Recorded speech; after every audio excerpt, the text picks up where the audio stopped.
नमस्ते दोस्तों, मैं आपका बड़ा भैया और को आज फिर से एक बार आपके सामने आ गया हूँ ऑर्गेनिक केमिस्ट्री पढ़ाने के लिए। तो दोस्तों, कैसे हैं आप लोग? क्या चल रहा है आपकी ज़िंदगी में दोस्तों? देखिए दोस्तों, कोरोना का समय है, सब घर पे फंसे हुए हैं दोस्तों। बाहर मत जाइएगा अभी, जितना भी हो सके ऑनलाइन पढ़ाइयाँ कीजिए। एग्जाम्स आपके सबके पोस्टपोन हो चुके हैं, ऑनलाइन पढ़ाइयाँ कीजिए। आप कहीं से भी पढ़ सकते हैं, तो इसलिए आपका बड़ा भैया आज एक बार फिर से आपकी मदद करने के लिए आ चुका है। तो देखिए, आज मैं आपको ऑर्गेनिक केमिस्ट्री शुरू करने वाला हूँ। तो ऑर्गेनिक केमिस्ट्री में ये जो जनरल ऑर्गेनिक केमिस्ट्री है, इसे जीओसी भी कहते हैं हम लोग। तो ये एनसीईआरटी में आपको बहुत ज़्यादा नहीं मिलेगा, लेकिन आयरनिकली इसका बहुत ज़्यादा यूज़ होता है।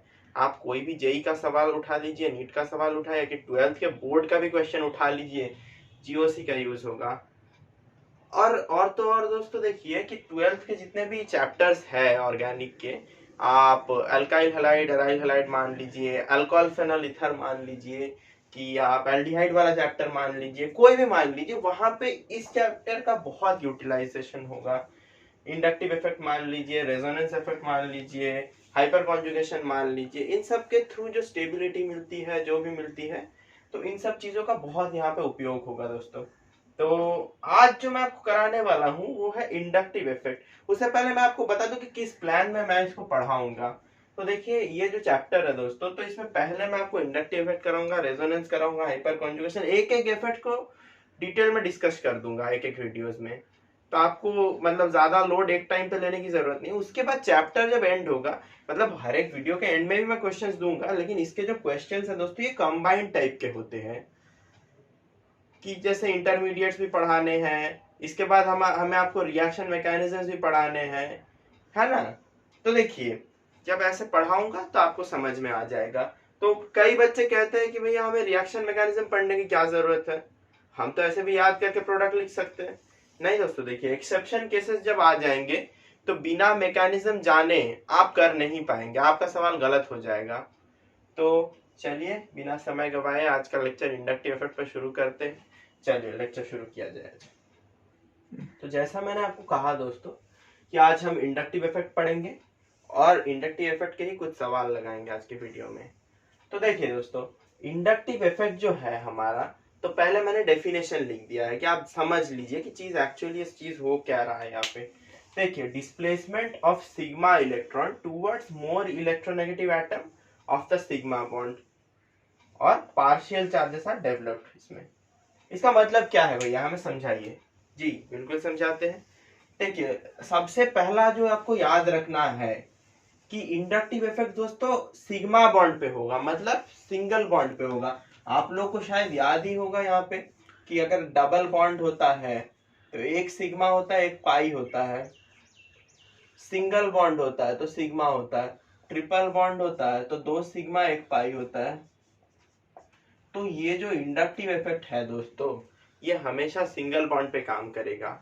तो इसके बारे में अब मैं आपको बता दूं कि डिस्प्लेसमेंट ऑफ सिग्मा इलेक्ट्रॉन, मतलब सिंगल बॉन्ड में इलेक्ट्रॉन, सिग्मा जो इलेक्ट्रॉन, सिंगल बॉन्ड के इलेक्ट्रॉन्स, ये जो मोर इलेक्ट्रोनेगेटिव एटम की तरह खींच लिए जाते हैं। इलेक्ट्रोनेगेटिव एटम आपको शायद पता हो। इलेक्ट्रोनेगेटिव मतलब इलेक्ट्रॉन की तरफ एफिनिटी, मतलब इलेक्ट्रॉन की तरफ चाहत। सपोज मैं आपको एक दिखा दूं यहाँ पे, कि अगर एक कार्बन है जो यहाँ पे लेस इलेक्ट्रोनेगेटिव स्पीसीज है, और एक कोई भी एक एक्स मान लीजिए, वो मोर इलेक्ट्रोनेगेटिव है। यहाँ पे मैं लिख भी देता हूँ आपके कन्वीनियंस के लिए, electronegativity of carbon less than electronegativity of x. तो ये क्या कर रहा है दोस्तों, ये जो एक्स है ना दोस्तों, ये कार्बन के तरफ से सिग्मा इलेक्ट्रॉन्स को अपनी तरफ खींच ले रहा है। तो इस कारण से पार्शियल चार्जेस आ जा रहे हैं दोस्तों, छोटा। और जो पार्शियल चार्ज है दोस्तों, उसकी मैग्नीट्यूड बहुत छोटी होती है। तो देखिए, कार्बन पे एक पार्शियल पॉजिटिव डेल्टा चार्ज आ गया और इस पे एक पार्शियल नेगेटिव डेल्टा माइनस आ गया। होप आप समझ रहे होंगे दोस्तों। और देखिए देखिए, ये इलेक्ट्रॉन को खींच रहा है। अगर आप कहेंगे डबल बॉन्ड, तो भैया देखिए, डबल बॉन्ड में होगा नहीं ये इफेक्ट। अब मैं आपको समझा दूं कि अगर कि यहाँ पे अगर एक और कार्बन हो, तो ये क्या उसके भी खींचेगा इलेक्ट्रॉन? जी बिल्कुल। मान लीजिए तीन तीन कार्बन है यहाँ पे, ठीक है। देखिए, तो 3 कार्बन होने के बाद तो यहाँ से अगर खींचा तो यहाँ डेल पॉजिटिव आया, यहाँ पे छोटा सा, यहाँ पे यहाँ से भी चार्ज खींच रहा है, बस ये कार्बन से उतनी ज्यादा मैग्नीट्यूड में नहीं खींच पाएगा, इसमें डबल डेल पॉजिटिव मतलब और भी छोटा, डेल्टा मतलब कुछ भी छोटा, और डेल्टा डबल डेल्टा लगाते हैं मतलब उससे भी और छोटा बोलते हैं, तो इससे भी खींचेगा थर्ड से जी। तो भैया इसके लिमिटेशन क्या है, कब तक खींचेगा ये इलेक्ट्रॉन और कितने कार्बन तक ये इलेक्ट्रॉन वैलिड, ये जो इफेक्ट है इलेक्ट्रॉनिक इफेक्ट कितने कार्बन तक वैलिड रहेगा। बड़ा अच्छा सवाल है, आप में से बहुतों को पता भी होगा। दोस्तों मैं आपको कह दूं कि इंडक्टिव इफेक्ट जो है ना दोस्तों, थर्ड कार्बन के बाद से नेग्लिजिबल हो जाता है। इंडक्टिव इफेक्ट जो है दोस्तों, ऊपर में अगर नोट डाल के लिख लूं, बहुत इंपॉर्टेंट छोटी छोटी बातें हैं दोस्तों, सिलेक्शन पाने के लिए बहुत इंपॉर्टेंट है छोटी छोटी बातें। तो अगर मैं यहाँ पे लिख दूं कि ये जो इफेक्ट है, this effect is distance dependent,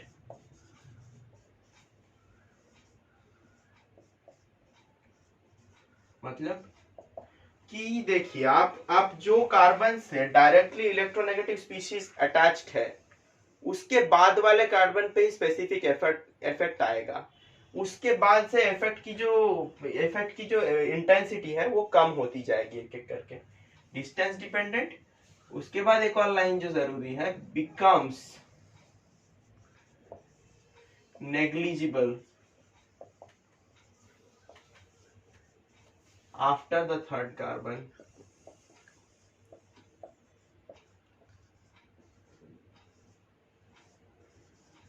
important बात है दोस्तों, नोट करिएगा।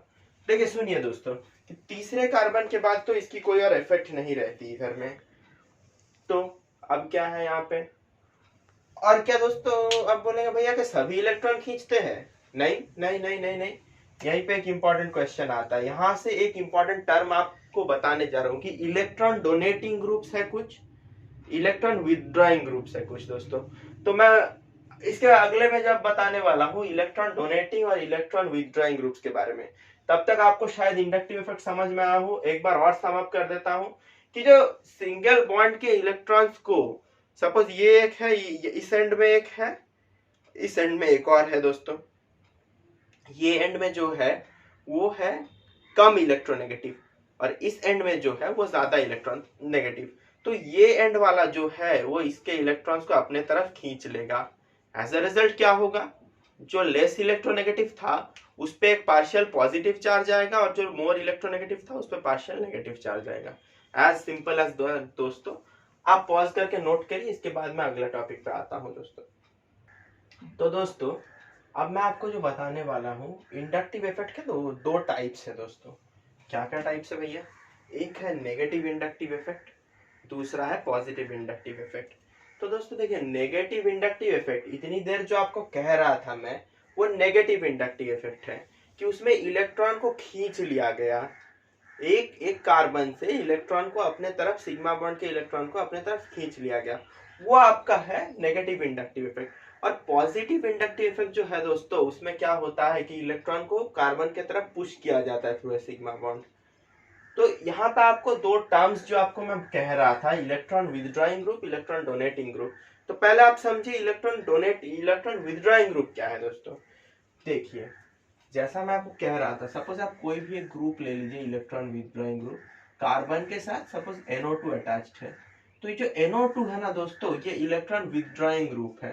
तो ये इलेक्ट्रॉन विदड्रॉइंग ग्रुप क्या करता है, कार्बन की जो इलेक्ट्रॉन है ये उसको अपने तरफ खींच लेता है, अपने तरफ खींच लेगा, इसमें पार्शियल नेगेटिव चार्ज आएगा, इसमें पार्शियल पॉजिटिव चार्ज आएगा, एज सिंपल एज दैट। तो देखिए ये इलेक्ट्रॉन विदड्रॉइंग ग्रुप EWG या electron withdrawing groups are involved, इसके बिना नेगेटिव इंडक्टिव पॉसिबल ही नहीं है। तो ये क्या करता है, takes away electron towards the more electronegative species, जो ये यहाँ पे इलेक्ट्रोनेगेटिविटी इसकी ज्यादा थी, इसके तरफ इलेक्ट्रॉन को खींच लिया गया।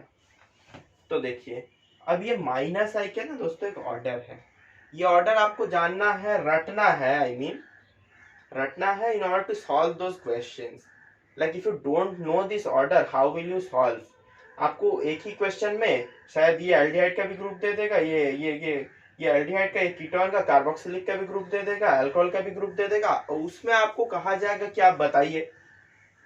आप बताइए इंडक्टिव इफेक्ट के क्वेश्चन। तो दोस्तों जैसा आप लोगों ने देखा, मैंने आपको इंडक्टिव नेगेटिव इंडक्टिव इफेक्ट के बारे में तो बताया ही है, और माइनस आई के ग्रुप्स के बारे में भी बताया दोस्तों।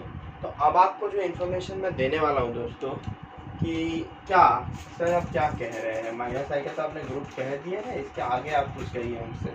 तो वो सर मैं आशा करता हूँ ये तो आपने नोट कर ही लिया होगा, थोड़ी देर पहले मैंने आपसे यही कहा था कि आप नोट कर लीजिए इसको, ये बेहद इंपॉर्टेंट है। आप कोई भी प्रॉब्लम जब सॉल्व करिएगा, अगर आपको ग्रुप के ऑर्डर ना पता हो तो आप कंपेयर नहीं कर पाएंगे चार ऑप्शन के बीच में। एक और स्टेटमेंट है दोस्तों, आप बहुत ही मतलब ध्यान से सुनिए, कि मैंने तो आपको प्लस आई इफेक्ट के बारे में भी कहा था कि प्लस आई इफेक्ट आखिर भैया शुरू कब से होता है। तो plus I effect starts after hydrogen. एकदम नोट डाल के रखिए, छोटी छोटी बातें हैं, सिलेक्शन पाने के लिए बहुत जरूरी है। After hydrogen plus I effect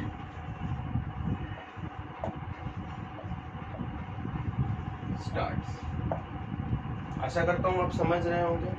तो ये क्या बोलते हैं, माइनस आई इफेक्ट के ग्रुप के बारे में आपको बता दिया है, माइनस आई होता क्या है ये भी शायद आपको पता लग गया है।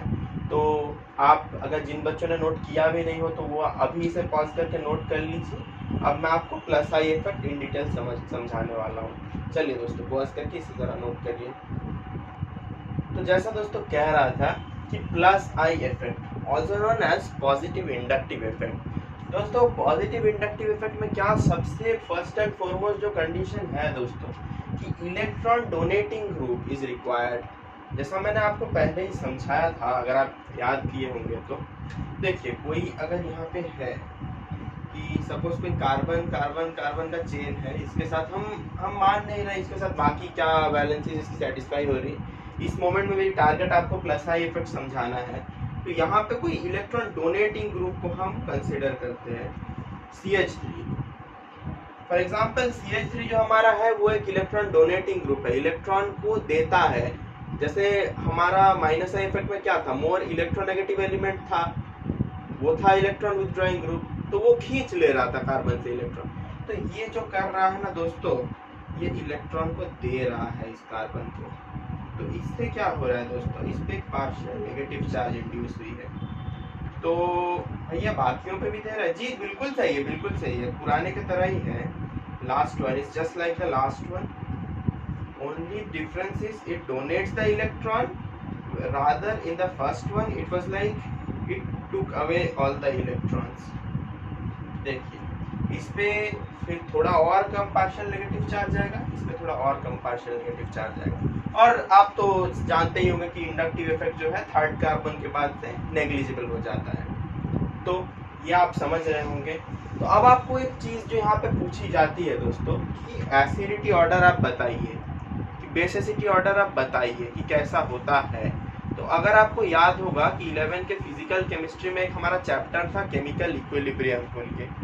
तो केमिकल इक्विलिब्रियम में एक टॉपिक हमारा था आयोनाइजेशन ऑफ एसिड। यहाँ पे डिटेल तो मैं आपको समझा नहीं सकता, वीडियो का लेंथ बहुत लंबा हो जाएगा। तो एक चीज आप यहाँ पे देख लीजिए कि अगर कोई एसिड दिया है, एसिड को हम स्टेबल कब कहेंगे भैया, आप तो कह रहे हैं एसिड स्ट्रॉन्ग एसिड एक्चुअली होगा क्या। बचपन से तो हमें सिखाया गया है कि सल्फ्यूरिक एसिड है, हाइड्रोक्लोरिक एसिड है, फॉस्फोरिक एसिड है, ये तीनों स्ट्रॉन्ग है। हमारा हाइड्रोजन फ्लोराइड बोल दीजिए वो भी स्ट्रॉन्ग है।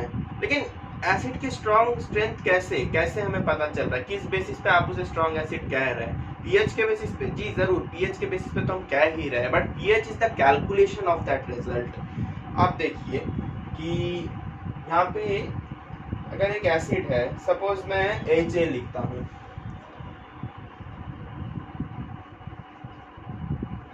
इसको हम आयोनाइज करेंगे।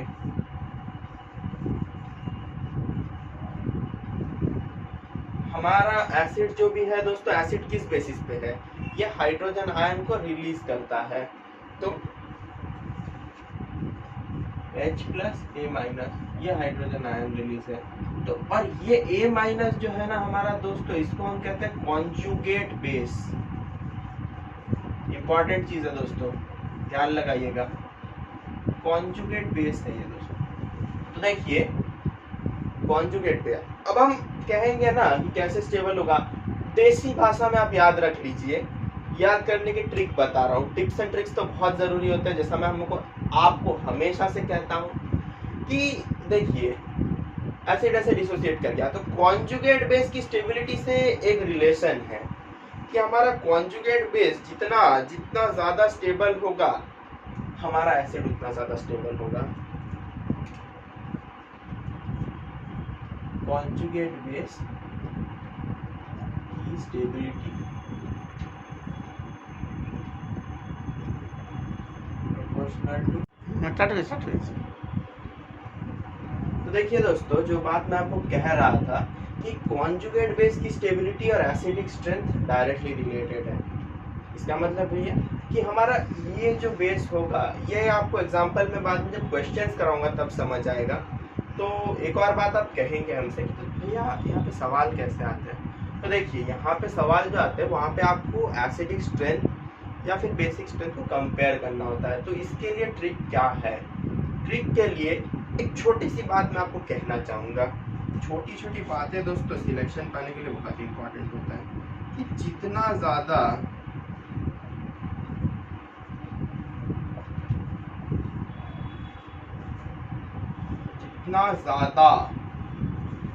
क्या भैया, क्या ज़्यादा, जितना ज़्यादा इलेक्ट्रॉन विथड्रॉइंग ग्रुप EWG उतना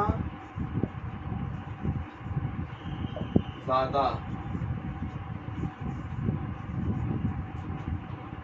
acidic strength.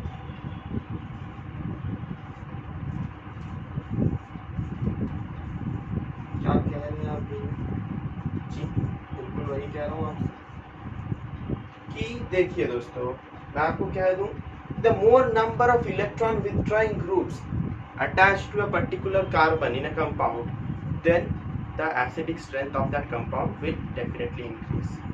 Why is it so? Look, I told you that electron withdrawing group takes away electron from the carbon. Suppose this is an electron withdrawing group, these are the carbon which are associated with it. But electron withdrawing group, if it takes away the electron, then it induces a positive charge here, a bit amount of positive charge here and a subtle amount of positive charge here.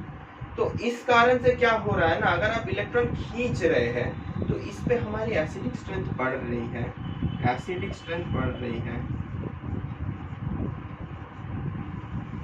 Simple सी बात है, simple सी बात है। आपको कभी exam में आएगा नहीं लिख के कि आप एक्सप्लेन करिए कि क्यों ऐसा हो रहा है, और आए भी तो 2 लाइन से लिख दीजिएगा, electron withdrawing group takes away electron from the carbon, जिससे positive, so as a result of which partial positive charge is being induced in it and due to the electronegativity of this species this is a strong acid. तो एक और बात यहाँ पे है कि अगर भैया अगर एसिड में अगर यहाँ पे अगर 2 इलेक्ट्रॉन विथड्रॉइंग ग्रुप लगा दिए, एक से दोनों ही इलेक्ट्रॉन विथड्रॉइंग है, यहाँ पे अगर हम 3 इलेक्ट्रॉन विथड्रॉइंग ग्रुप लगा देते हैं, डिफरेंट कार्बन्स पे भी लगा सकते हैं, इस पे लगा देते हैं, इस पे लगा देते हैं, ऐसा करता हूँ, दिख रहा होगा कैमरा के पीछे ये चीज जी। देखिए फिर अब आप बोलिए कौन सा एसिडिक होगा ज्यादा। मैंने आपको बोला था जितना ज्यादा इलेक्ट्रॉन विथड्रॉइंग ग्रुप उतना ज्यादा एसिडिक स्ट्रेंथ। ये मंत्र है, ये मंत्र की तरह आप दिमाग में बैठा लीजिए। बेसिक स्ट्रेंथ के लिए भी दोस्तों जितना ज्यादा इलेक्ट्रॉन डोनेटिंग ग्रुप उतना ज्यादा बेसिक स्ट्रेंथ। आप कॉपी में नोट डाल के बाद लिख के रखिएगा, सिंपल एज दैट। ये वाला सबसे ज्यादा एसिडिक होगा, उसके बाद ये, उसके बाद ये।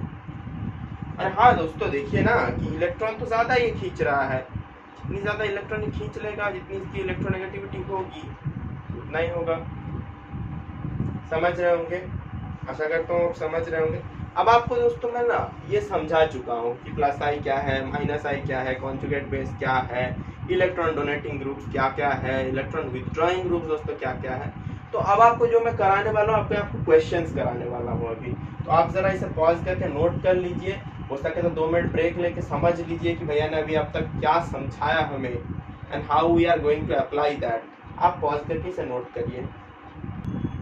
तो दोस्तों एक क्वेश्चन है, आसान सा सवाल है, आप में से बहुत बच्चे यूं चुटकी में बना भी चुके होंगे अभी तक ये सवाल देखकर। देखिए दोस्तों, आपको एसिडिक ऑर्डर बताना है FCH2COOH, ClCH2COOH, BrCH2COOH, ICH2। मतलब basically what we have done is attach different halogens in the same compound. तो दोस्तों अगर आपको याद होगा कि मैंने आपको -I इफेक्ट की ऑर्डर में बताया था, एक हैलोजेंस का ऑर्डर बताया था। पहला क्वेश्चन है, मैं खुद से आपके लिए सॉल्व करके आपको क्वेश्चन का अप्रोच समझाऊंगा। यहाँ पे मैं आपको कह दूं कि मेरा मकसद ये नहीं है कि हर एक क्वेश्चन आपको करके दिखाऊं, मैं आप पे वो एबिलिटी बिल्ड करना चाहता हूं ताकि आप एग्जाम में देख के हर एक क्वेश्चन कर लें। आप एग्जाम में क्वेश्चन का रूट मैप ये है कि ऐसे होता है तो हमें ये कॉन्सेप्ट लगाना है तो हम ऐसे बिल्ड कर लेंगे, तो ये चीज़ आपको समझना है। तो देखिए, हमने हैलोजन का एक ऑर्डर बताया था आपको कि इलेक्ट्रोनेगेटिविटी का ऑर्डर, और जिनको ये नहीं भी याद होगा तो आपको तो याद होगा कि fluorine is the most electronegative element. तो अब कैसे होगा? तो अगर आपको ऑर्डर याद है तो इलेक्ट्रोनेगेटिविटी मतलब इलेक्ट्रॉन विथड्रॉइंग ग्रुप की स्टेबिलिटी, पहले फ्लोरीन, फिर फ्लोरीन, फिर ब्रोमीन, फिर आयोडीन। तो इस हिसाब से क्या इलेक्ट्रोनेगेटिविटी से हमारा क्या संबंध था? तो इलेक्ट्रोनेगेटिविटी से दोस्तों कि जो जितना इलेक्ट्रोनेगेटिव होगा वो इतनी ज्यादा इलेक्ट्रॉन खींचेगा। यहाँ पे एक और रिलेशन लिख देता हूँ। ये रिलेशन जो है ना दोस्तों बहुत इंपॉर्टेंट है। नहीं, वो नहीं, आपके गर्लफ्रेंड बॉयफ्रेंड वाला रिलेशन नहीं, पढ़ाई से भटकना नहीं है दोस्तों।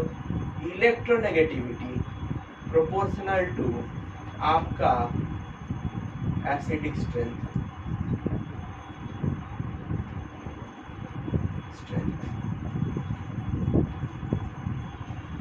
हाँ जी, जितना इलेक्ट्रोनेगेटिव जो होगा उतनी इलेक्ट्रॉन को खींचेगा अपने तरफ। तो हमारा ऑर्डर यहाँ पे क्या होगा दोस्तों? ए, फ्लोरीन वाला सबसे ज्यादा होगा, उसके बाद फ्लोरीन वाला बी, उसके बाद ब्रोमीन सी, उसके बाद आयोडीन डी। हो गया, 4 नंबर आपको मिल गए। देखिए ऐसे सिंपल चीजें होती हैं। तो अब आप कहेंगे भैया ये हमें मुश्किल सवाल कराइए। जी जरूर कराते हैं, इसीलिए आपका बड़ा भैया है आपके सामने। आप जरा ये सवाल को नोट करिए, उसके बाद मैं आपको दूसरा सवाल देता हूँ। चलिए दोस्तों, इसे जरा पॉज करके आप नोट करिए। चलिए पॉज करके इसको नोट करिए। हो गया, पॉज करके नोट करिए दोस्तों। तो देखिए दोस्तों, जो मैं आपको कहने वाला हूँ दूसरा सवाल, इसमें भी आपको सेम करना है, एसिडिक ऑर्डर निकालना है।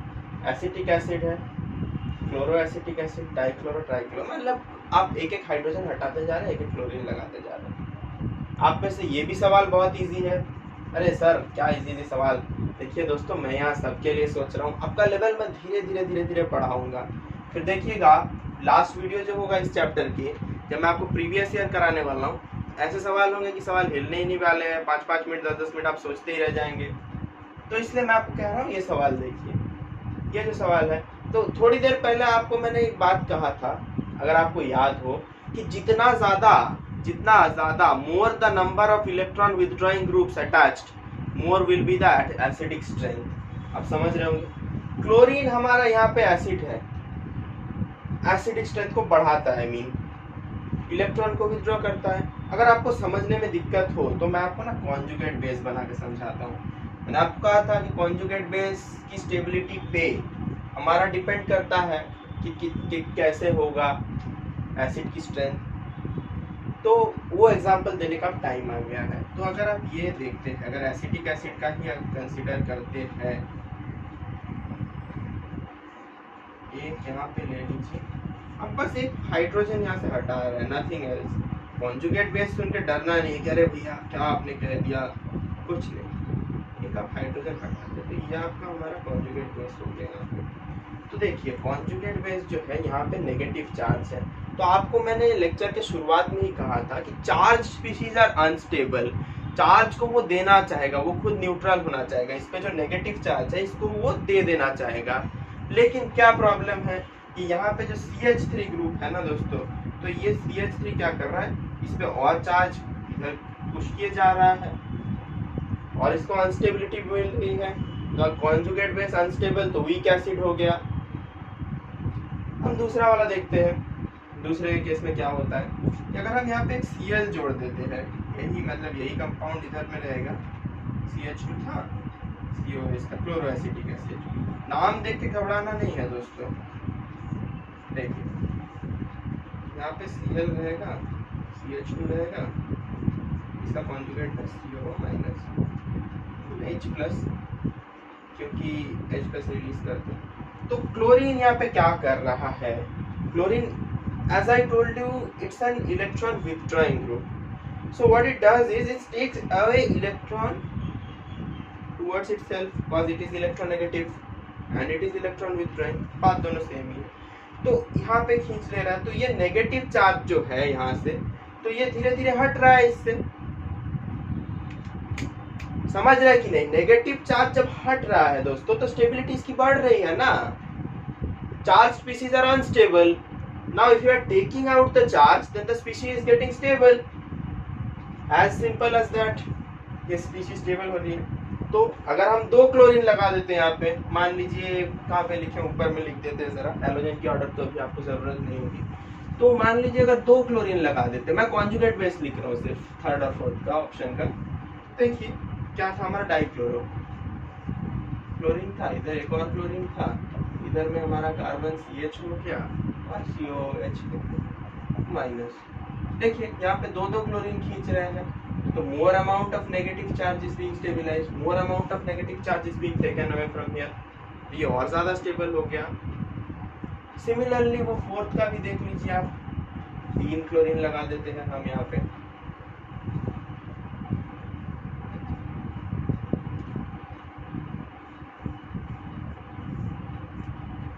तो ये भी खींच रहा है, ये भी खींच रहा है, ये भी खींच रहा है, और ज्यादा खींच रहा है। मैंने आपको क्या कहा था, जितना ज्यादा वो नेगेटिव चार्ज को ले लेगा, जितना उसको अनचार्ज बनाएगा कॉन्जुगेट बेस को, इतना ज्यादा स्टेबल होगा। More the stability of conjugate base, more will be the acidic strength. तो आशा करता हूँ अब आपको स्टेटमेंट का मतलब पता चला कि जितने ज्यादा इलेक्ट्रॉन विथड्रॉइंग ग्रुप, मेरे साथ रिपीट करिए, जितने ज्यादा इलेक्ट्रॉन विथड्रॉइंग ग्रुप उतने ही ज्यादा एसिडिक स्ट्रेंथ इसका। तो आंसर अब आपको बताने की जरूरत नहीं, आप लोग समझ ही गए होंगे। आंसर का ऑर्डर हमारा हुआ डी, मोस्ट एसिडिक है, उसके बाद सी, उसके बाद बी, उसके बाद फाइनली ए। देखिए अब लॉजिक क्लियर हुआ कि नहीं? Things always, look guys, look, things always become easier when we go by the logic, when we don't try to memorize the thing. हम रट्टा नहीं मारने की कोशिश कर रहे हैं यहाँ पे, हम आपको ऐसी अप्रोच देने की कोशिश कर रहे हैं जिससे आप एग्जाम हॉल में देख के सवाल खुद से बना सके। तो चलिए दोस्तों, इसे पॉज करके नोट करिए, हम अगले सवाल पे आते हैं। चलिए नोट करिए। तो दोस्तों आप में से अभी बहुत लोग कह रहे होंगे कि सर आप बहुत बोरिंग क्वेश्चंस करा रहे हैं, बहुत इजी लेवल के करा रहे हैं। आइए क्वेश्चन का लेवल थोड़ा एलिवेट किया जाए। अब आपको दोनों बताना है, एसिडिक ऑर्डर भी आप बताइए, बेसिक ऑर्डर भी आप बताइए। आप खुद से पॉज करके इसे एक बार ट्राई करिएगा। मैं 5 तक गिनता हूँ, 1 2 3 4 5। अरे सर इतनी जल्दी गिन, चलिए ना, मैं तो हूँ आपका हेल्प करने के लिए।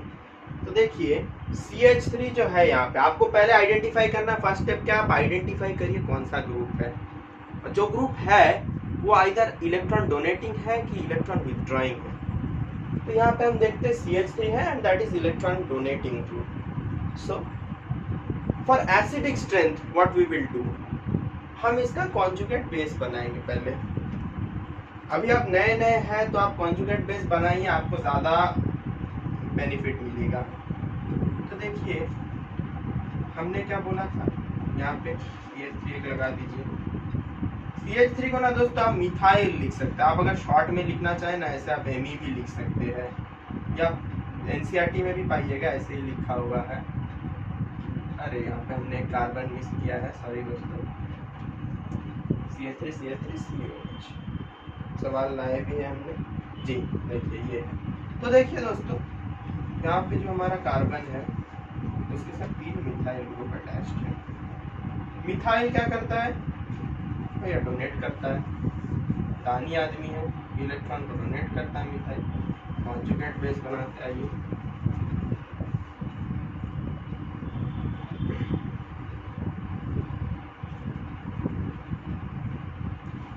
समझ रहे हैं।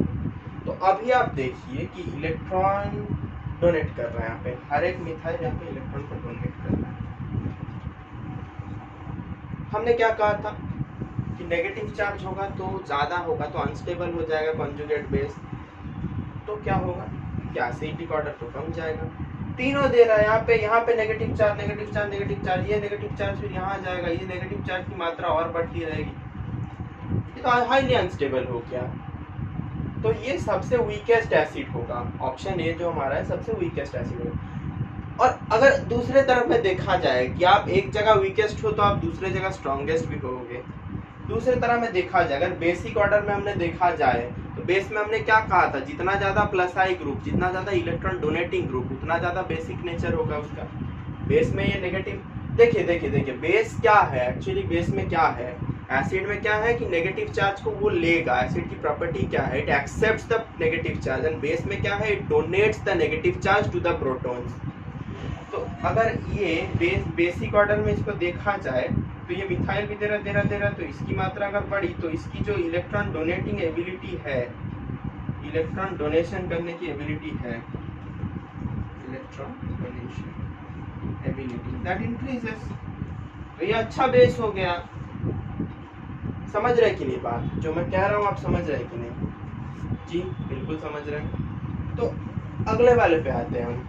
ये हो गया वीकेस्ट एसिड हो गया, बट हमारा स्ट्रॉन्गेस्ट बेस हो गया। एक साथ समझा रहा हूँ एसिडिक बेसिक का, वीडियो का लेंथ छोटा होगा तो हम पास में लिख के रखते हैं।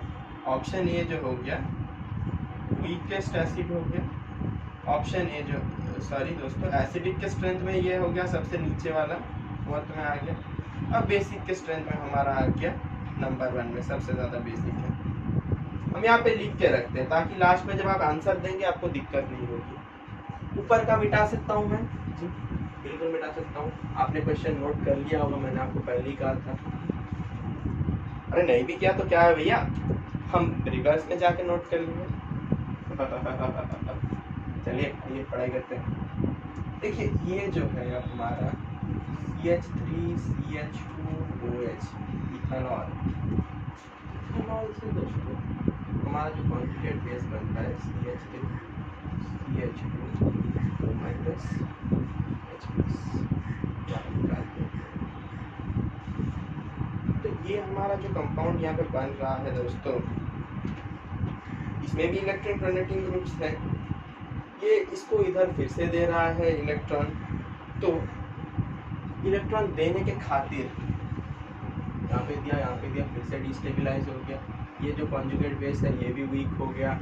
कॉन्जुगेट बेस के वीक होने के कारण ये एसिडिक स्ट्रेंथ इसका कम हो गया, एसिडिक स्ट्रेंथ इसका कम हो गया, मगर बेसिक स्ट्रेंथ तो बढ़ जाएगा ना दोस्तों, क्योंकि बेस में हमने कहा था ज़्यादा इलेक्ट्रॉन की मात्रा बढ़ रही है तो डोनेशन करने की एबिलिटी भी ज़्यादा ही बढ़ेगी इधर। ये तो हमारा हो गया एज ऑफ नाउ। तो अब हम जब तीसरे पे आएंगे, ये एक CH3CH2 ये आ गया, तो तीसरे की due to lack of space मैं आपको बता दूं, या छोटे से मैं बता देता हूँ कि CH3 है, दिख तो रहा है ना दोस्तों जी।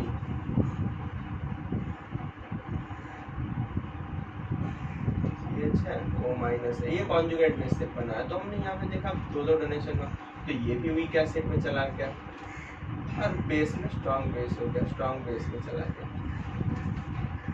अब आप कंफ्यूज कर रहे हैं हमें, आइए कंफ्यूजन भी हम दूर कर देंगे। चौथे का कॉन्जुगेट बेस में आ जाते हैं हम।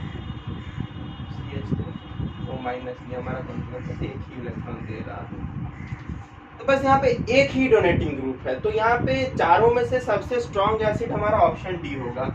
आपको समझ आ रहा होगा, स्ट्रॉन्ग एसिड है तो ये वीक बेस है क्योंकि ज्यादा तो दे नहीं रहा है, बल्कियर ग्रुप जो है वो उतना ज्यादा दे रहे हैं यहाँ पे। तो ये आपको आशा करता हूँ कि आप समझ गए यहाँ पे। तो एक चीज आप बताइए, अब ऑर्डर की बात आ गई यहाँ पे, ऑर्डर अब कैसे डिसाइड करेंगे। अब आपका मेन कंफ्यूजन वाला पॉइंट यहाँ पे है दोस्तों कि ऑप्शन बी और ऑप्शन सी के बीच में, कि अगर हम कहेंगे कि इथेनॉल है, यहाँ पे एक CH2 है, ये जो कॉन्जुगेट बेस से डायरेक्टली अटैच्ड है, डायरेक्टली अटैच्ड एक ग्रुप है, उसके बाद हमारा जो मेन इलेक्ट्रॉन डोनेटिंग ग्रुप आता है वो है। और यहाँ पे क्या है, ये जो कार्बन है जो अटैच्ड इससे है, इसके बाद ही दो डोनेटिंग ग्रुप्स है, तो कौन सा ज़्यादा बेसिक होगा, इलेक्ट्रॉन डोनेशन किसमें ज़्यादा होगी। तो देखिए दोस्तों, हमने आपको कहा था इंडक्टिव इफेक्ट जो है वो डिस्टेंस डिपेंडेंट है। तो हमने CH3 CH2 का जो बनाया था, यहाँ से ये एक इलेक्ट्रॉन यहाँ पे देगा डेल नेगेटिव आएगा यहाँ पे, तो डेल डबल डेल नेगेटिव, मतलब और भी छोटा चार्ज आएगा यहाँ पे। लेकिन सुनिए यहाँ पे इसी पे डायरेक्टली बहुत ज्यादा नेगेटिव दे दिया, बहुत ज्यादा नेगेटिव यहाँ पे दे दिया, तो इसके कारण यहाँ पे और ज्यादा नेगेटिव चार्ज आएगा। तो ये कंपैरेटिवली वीकर एसिड होगा इथेनॉल से, स्ट्रॉन्गर बेस होगा इथेनॉल से। आप समझ रहे होंगे। अगर आप कंफ्यूज हो गए तो मैं फिर से आपको बताऊं कि देखिए इंडक्टिव इफेक्ट डिस्टेंस डिपेंडेंट था। यहाँ से यहाँ जाते जाते इसकी पावर कम गई, लेकिन यहीं पे डायरेक्टली एक ही कार्बन पे दो अटैच्ड है। अगर आपका कॉन्जुगेट बेस में जहाँ से आपका डोनेशन होगा उसके पास ही जो है वहाँ पे बल्कियर ग्रुप दे दिए, दो मिथाइल दे दिए, दो इथाइल ग्रुप भी आप जोड़ सकते हैं, CH3 CH2 भी आप जोड़ सकते हो, तो यहाँ पे बेसिक स्ट्रेंथ और ज्यादा हो जाएगी दोस्तों। ये पॉइंट ये चीजें बहुत ही मतलब क्रिटिकल चीजें हो गई अभी, ये आप समझिए। यहाँ पे खेल बहुत मजेदार हो रहा है दोस्तों अभी, यहाँ पे हो गया, समझ गए। और एक और बात आप पॉइंट डाल के ऊपर में नोट करिए कि मिथानॉल जो है यहाँ पे तो बस एक ही छोटा सा ग्रुप है और बहुत ही कम इलेक्ट्रॉन को डोनेट कर पाया, तो कंपैरेटिवली सबसे स्ट्रॉन्ग एसिड हुआ। और एक और चीज है ना, मिथानॉल जो है स्ट्रॉन्गेस्ट, मिथानॉल यहाँ पे छोटा करके साइड मैं यहाँ पे एसिडिक ऑर्डर नीचे लिख देता हूँ। मैं यहाँ पे एक पॉइंट आपको नोट पे बताता हूँ, इम्पोर्टेंट है। एग्जाम में अगर ये चीज़ें आए ना मिथानॉल के बारे में, आप डायरेक्टली बैठा सकते हो, आपको दूसरे से ये स्ट्रक्चर बना के कंपेयर करने की भी ज़रूरत नहीं पड़ेगी। Methanol CH3OH is the strongest acid amongst all मतलब सल्फ्यूरिक एसिड से भी नहीं दोस्तों, strongest acid among all the alcohol. Alcohol में क्या है, हमारे इलेक्ट्रॉन डोनेटिंग ग्रुप है, तो वो तो बेसिक प्रॉपर्टी बढ़ाएंगे, लेकिन ये तो छोटा है ना, CH3 तो छोटा है, तो ज्यादा तो नहीं बढ़ा पाएगा। स्ट्रॉन्गेस्ट एसिड अमॉन्गस्ट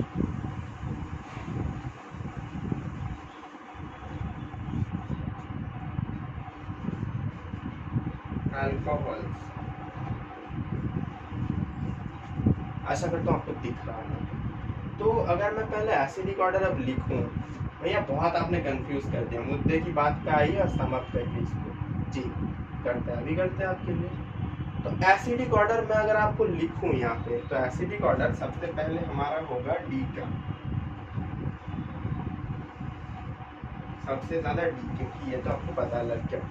अब कौन सा होगा, B और C के बीच में हमने कौन सा आपको बताया कि जो इथेनॉल है वो स्ट्रॉन्गर एसिड है हमारा, ये ऑप्शन बी से हमने एक्सप्लेन किया अभी सम अप में, फिर से एक बार एक्सप्लेन करूंगा।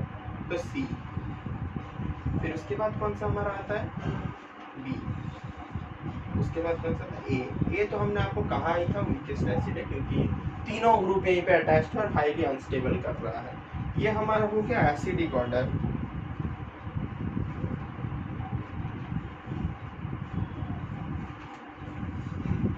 अच्छा करता हूँ आप समझ रहे हैं। एसिडिक ऑर्डर का एक और बात सम कर दूं कि इलेक्ट्रॉन डोनेटिंग ग्रुप है, तो एसिडिक की स्ट्रेंथ कम रही है, ये तो पता चल गया, वीकेस्ट होगा, और इसमें कम डोनेट हो रहा है। यहाँ पे तीन थे, यहाँ पे बस एक ही है, तो यहाँ कम डोनेट हो रहा है, स्ट्रॉन्ग एसिड हो गया, ये वीकेस्ट हो गया। इन दोनों का कंफ्यूजन जो था इलेक्ट्रॉन के डिस्टेंस पे, इंडक्टिव इफेक्ट डिस्टेंस डिपेंडेंट था, ज़्यादा दूर हो गया तो इलेक्ट्रॉन डोनेटिंग इफेक्ट थोड़ा कम हो गया, पर इसमें क्या हुआ कि पास ही में है तो रिलेटिवली और बल्कियर ग्रुप और ज़्यादा दे दिया यहाँ पे, तो ये कंपैरिजन आप समझ रहे होंगे। तो एसिडिक ऑर्डर मैंने आपको बता दिया। अब मैं आपको जो बताने जा रहा हूँ वो होगा बेसिक ऑर्डर।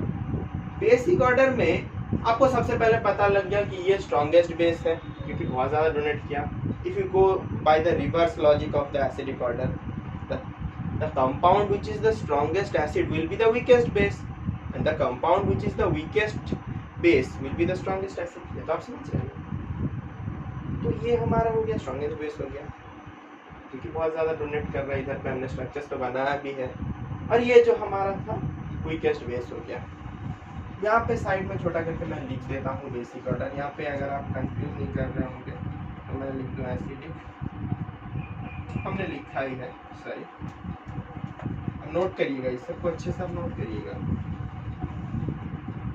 और हम बेसिक ऑर्डर पे आते हैं।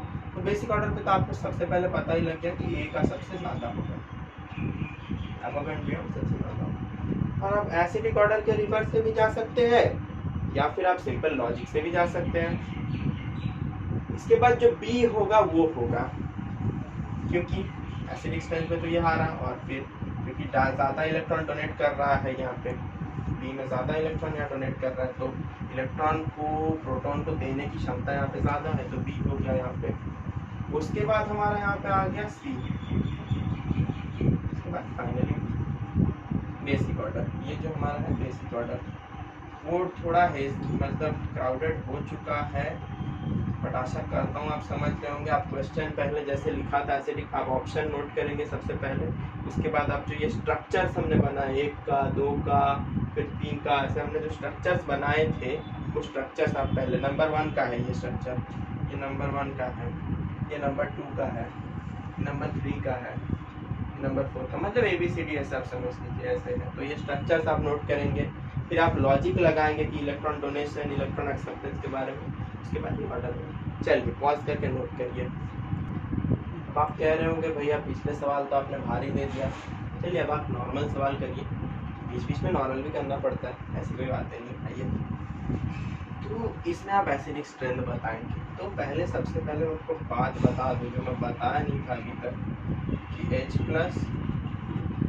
A माइनस जो कॉन्जुगेट एसिड कॉन्जुगेट बेस बन रहा था, तो यहाँ पे एक और टर्म था Ka, एसिड का डिसोसिएशन कांस्टेंट, जो हमारा वैल्यू आता है, अगर आप इक्विलिब्रियम अच्छे से जानते हैं तो, जब इक्विलिब्रियम पढ़ाऊंगा तो बहुत अच्छे से ये पढ़ाऊंगा, लेकिन अभी I can not get into this in detail.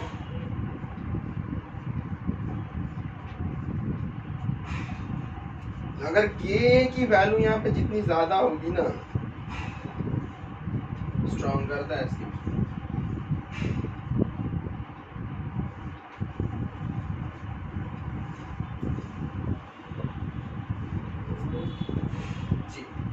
के की वैल्यू जितनी ज्यादा होगी स्ट्रॉन्गर द एसिड। यहाँ पे भी कॉन्जुगेट बेस बना लीजिए, सीधे सीधे नीचे नीचे बना देते हैं, एकदम सिंपल हो जाएगा। CO minus H, CO minus H, तो हमारा कोई इफेक्ट ही नहीं है इसके डोनेशन पे। ये यहाँ पे बनाते हैं CH3 OO minus H plus, समझ रहे हैं। यहाँ पे आएगा CH2 OO minus SNH plus.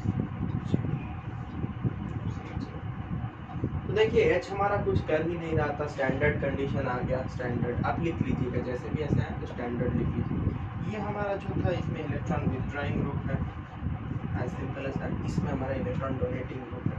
समय नहीं कमाना इन सब सवालों में, बहुत आसान है, अब आपका लॉजिक डेवलप कर भी चुका होगा अभी तक। देखिए ये हो गया, तो electron withdrawing group acidic strength बढ़ाता है, और ये कमाता है डोनेटिंग ग्रुप कमाता है। तो एसिडिक ऑर्डर हमारा क्या हो गया यहाँ पे, सबसे पहले है C, उसके बाद है A, उसके बाद हमारा है B। चलिए इजी सवाल हो गया, नोट करिए।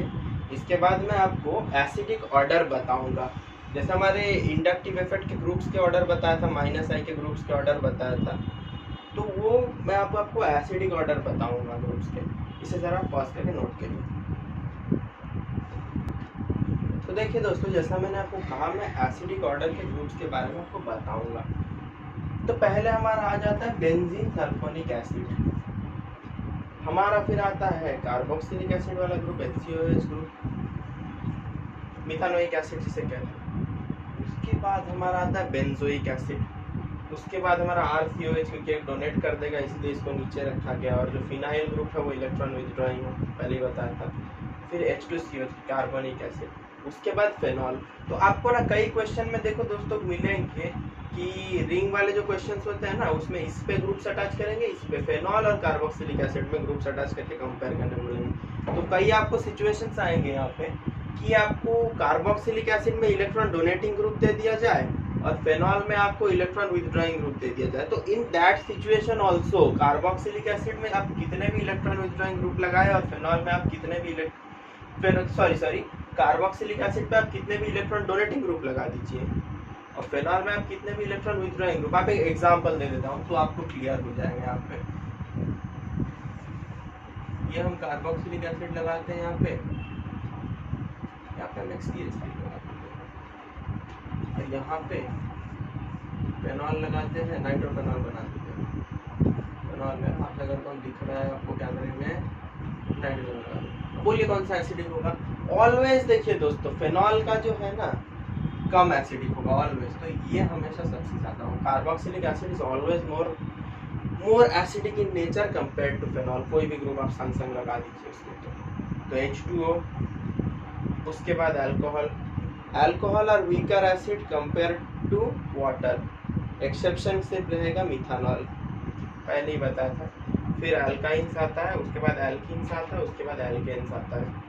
आशा कर रहा हूँ आप समझ रहे होंगे, इसे नोट करके दिमाग में बैठा लीजिए ये चीज़। उसके बाद मैं अगले सवाल पे आता हूँ, जरा पॉज करके इसे नोट कर लिया। तो दोस्तों आज के आखिरी सवाल पे आते हैं। लेक्चर का लेंथ बहुत लंबा हो गया होगा, आप में से बहुत बच्चे बोर हो गए होंगे, तो आखिरी सवाल पे आप मुझे बता दीजिए इसका एसिडिक ऑर्डर क्या होगा, उसके बाद क्लास खत्म करते हैं आज। तो बोले भैया ये क्या है, तो बहुत इजी सवाल आपने दे दिया है, शुरुआत में ही तो आपने कराया था। हेलोजन की एसिडिक, हेलोजन की जो स्ट्रेंथ है, इलेक्ट्रॉन विथड्रॉइंग ग्रुप का नेचर है फ्लोरीन, फिर क्लोरीन, फिर ब्रोमीन, आयोडीन। तो इस हिसाब से क्या है, तो इजी क्वेश्चन आप दे दिए, इजी क्वेश्चन दे दिया। हम कर देंगे क्या, पहले ये कर देंगे, उसके बाद हम कर देंगे सी कर देंगे, उसके बाद हम कर देंगे क्या, उसके बाद हम बी कर देंगे, उसके बाद हम डी कर देंगे। ये आंसर हो गया भैया। बोलेंगे जी नहीं दोस्तों, ये आपने कर दिया, आपका आंसर हो गया। क्या क्या क्या कह रहे हैं आप भैया, तो आपने क्या जो ऑर्डर सिखाया था वो गलत था? जी नहीं, वो बिल्कुल सही था, आपको एनसीईआरटी में भी मिलेगा। ये आपकी है एक्सपेक्टेशन, जो मैं आपको हमेशा कहता हूँ दोस्तों,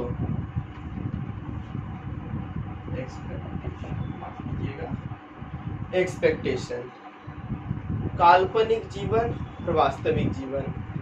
सोचेंगे हम जेई में इतना लेके आएंगे उतना लेके आएंगे, बट मॉक टेस्ट में हम देख रहे हैं हमसे 100 भी नहीं क्लियर हो रहा है। हम सोच रहे हैं 170 लाएंगे 200 लाएंगे, बट हमसे तो 100 भी नहीं क्लियर। ये हो रहा है रियलिटी। इसके बाद हम आते हैं रियलिटी पे।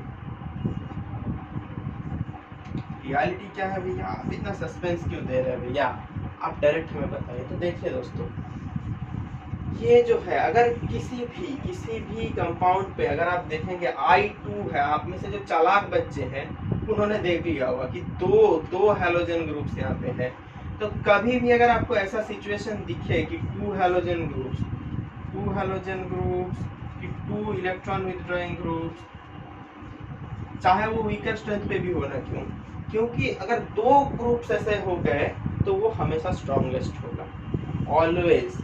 खाली बस ये खाली डी जो है ये सामने आ जाएगा, सबसे स्ट्रॉन्गेस्ट हो जाएगा, और बाकी आपका एनालिसिस सही था।